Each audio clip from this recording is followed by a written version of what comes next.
Hello student, most welcome.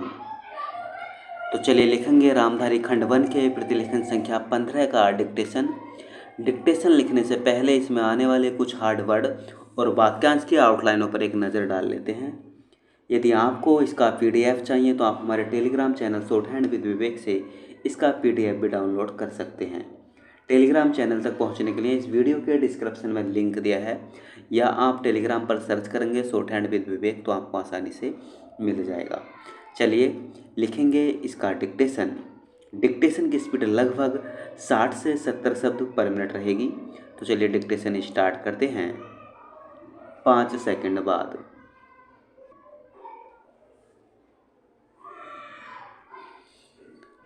अध्यक्ष जी, किसी भी देश की विदेश नीति अपने में कोई स्वतंत्र नीति नहीं होती है, वरन वह किसी देश की आंतरिक नीति को स्पष्ट करती है।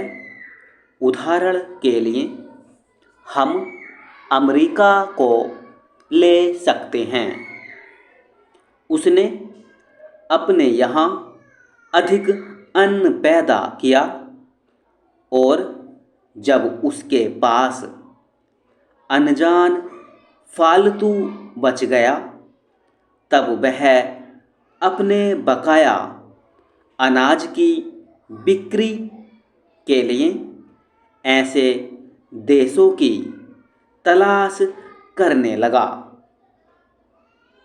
जो उधार पर माल ले सकते हों, किंतु हमारी आंतरिक नीति ने यह तय किया कि खर्चीले ढंग से सरकार चलाएंगे और स्वदेशी मुद्रा की कोई राशि हमारे पास नहीं बचेगी। हमने कर भी लगा दिए और मुद्रा प्रसार भी कर दिया। कुछ संकट पड़ने के बाद इस बात की आवश्यकता को नहीं समझा कि उस पैसे का कहीं अन्यत्र उपयोग कर सकें। श्रीमान, मुझे माननीय प्रधानमंत्री जी के इस कथन पर दुख होता है कि दुनिया के अमीर और गरीब देशों का अंतर लगातार बढ़ता जा रहा है। मैं उनसे यह पूछना चाहती हूँ कि भारत की विदेश नीति ने उस अंतर को घटाने की क्या कोशिश की है?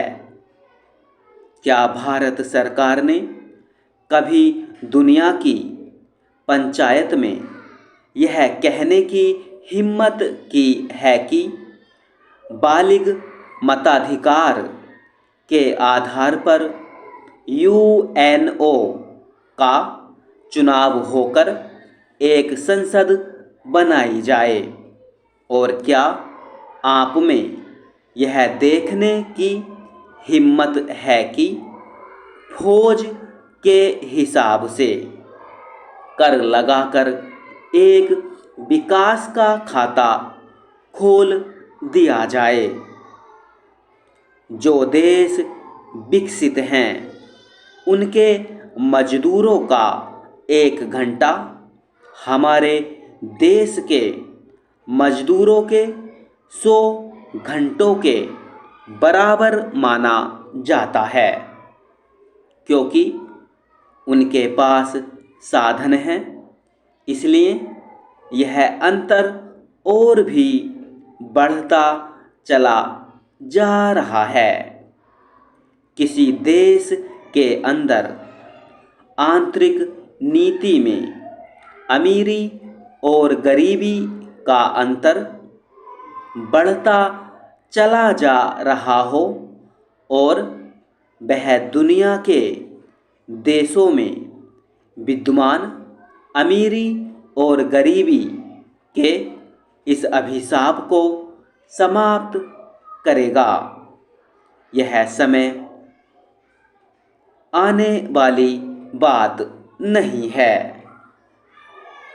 अब मैं आपका ध्यान एक और बात की ओर दिलाना चाहती हूँ। पूर्वी जर्मनी को मान्यता देते हमें परेशानी होती है, इसलिए कि शायद पश्चिमी जर्मनी को बुरा लगे, लेकिन पश्चिमी जर्मनी ने तो अपनी रक्षा का भार दूसरों पर छोड़ दिया है। उसने अपनी पूरी शक्ति इस बात पर लगा दी है कि अधिक से अधिक उत्पादन किया जाए। आपने जो समय दिया उसके लिए मैं आभार प्रदर्शन करता हूँ और आपका धन्यवाद करता हूँ। स्टॉप।